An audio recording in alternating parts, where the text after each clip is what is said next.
தமிழ்நாடு பொதுப்பணித்துறை டிஎன்பிடபிள்யூடி அப்ரெண்டைஸ் காலியிடத்துக்கு பதவி நிரப்புறதுக்காக 760 வேக்கன்சி காலியாக இருக்குது. ஸோ இது வந்து 20ஆம் தேதி உங்களுக்கு இந்த அழைப்பை வெளியிட்டிருக்காங்க. ஸோ 31ஆம் தேதி வரைக்கும் நீங்கள் 31/12/2024 வரை நீங்கள் அப்ளை பண்ணலாம். ஸோ இந்த காலி இடங்களுக்கு நீங்கள் அப்ளை பண்ண www.tn.gov.in என்ற வெப்சைட்டை போய் பாருங்கள்.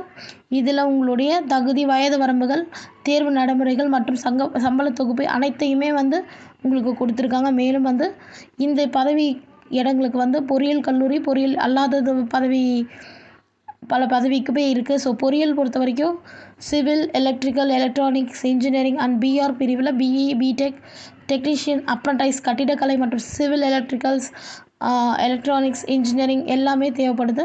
ஸோ பட்டதாரி அப்ரண்டைஸ் பொறியியல் அல்லாதவங்க யாருன்னா பிஏ அல்லது பிஎஸ்சி அல்லது பிகாம், பிபிஏ, பிபிஏ ஸோ இவங்களும் தேவைப்படுறாங்க. ஸோ இவங்களுக்கு ஸ்டார்டிங் சேலரி 9,000 கொடுக்குறாங்க. பட்டதாரி இல்லாதவங்களுக்கு 8,000 அண்ட் தென் பட்டதாரியாக இருக்கவங்களுக்கு 9,000 இவங்க சேலரி ஸ்டார்டிங்காக கொடுக்குறாங்க.